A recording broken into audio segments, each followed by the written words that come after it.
The reason why you're struggling loving what you hate is because what you hate doesn't authentically originate from you.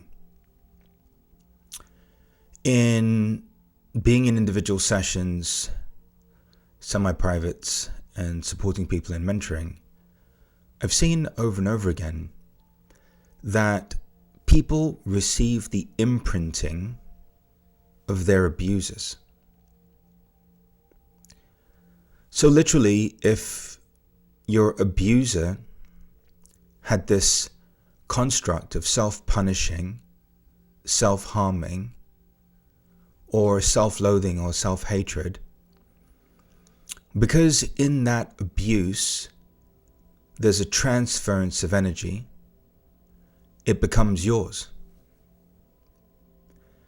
And this is why so many of you are struggling, loving what you hate. And that abuse can take a myriad of different forms. It can take the form of sexual abuse, it can take the form of verbal abuse, it can take the form of physical abuse. So literally in every instance that I've had the deep honor of holding space for someone, I've seen over and over again that the reason why we resist feeling certain things or experiencing certain things is because they are the tendencies and traits, characteristics of the abusers, of the abuser. Okay? Let me know if this is ringing any bells. So for example, some of you will even take on the addictive patterns and behaviors of the abuser. And this is where the self-hatred and self-loathing comes from.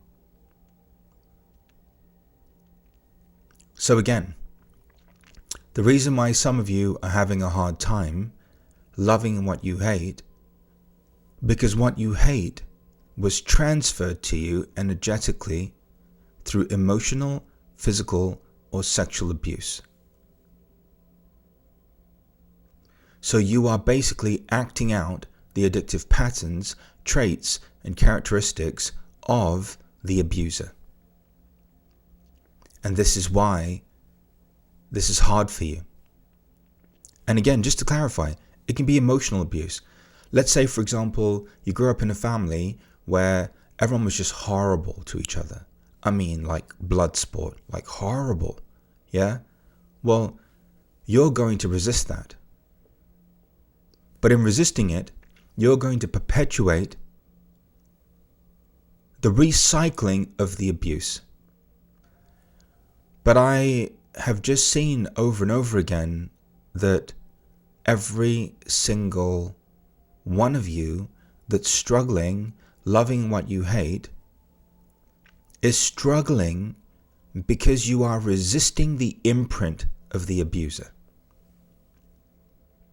So let's use sexual abuse as an example. If you were sexually abused, that imprinting of the abuser becomes yours. The self-hatred, the self-loathing that was the cause of the abuse in the first place gets imprinted onto you. And of course it becomes deeply buried in your own vibrational field. Same thing with emotional abuse, same thing with physical abuse.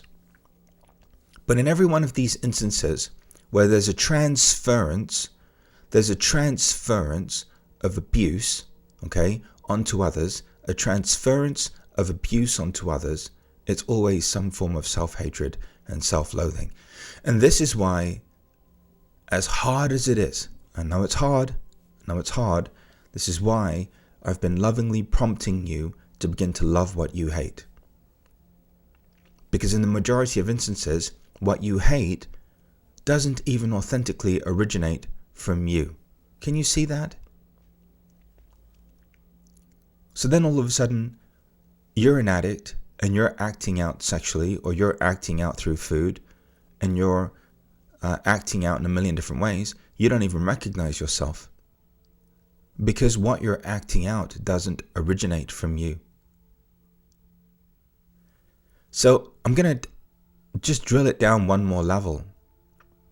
If you are still abusing yourself in any way, there's a good chance that you are a product of abuse.